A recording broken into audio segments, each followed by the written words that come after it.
Hey everyone, welcome back to the channel. If you've ever tried to open a zip file on Windows and got the frustrating compressed zipped folder is invalid error, you know how annoying it can be. Today, I'm going to show you two proven ways to fix this error 100% successfully, so you can get your files back in no time. Method 1. Reset Explorer and reinstall WinRAR. First, let's try a quick fix that works in most cases.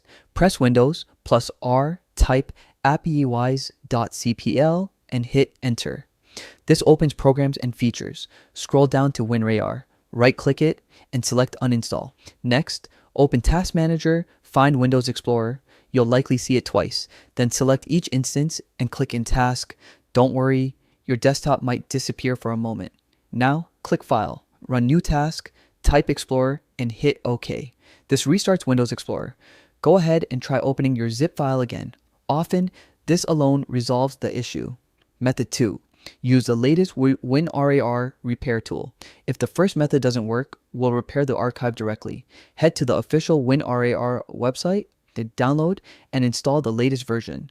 Once installed, right-click the zip file, select Open with WinRAR, then go to Tools, Repair Archive, make sure to select Treat the corrupt archive as zip, and click OK. After a few moments, you'll see your files extracted successfully.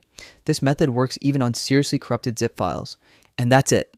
Two simple ways to fix the compressed zipped folder is invalid error and recover your files without hassle. If this video helped you, don't forget to like, share, and subscribe for more quick tech fixes. Thanks for watching, and I'll see you in the next video.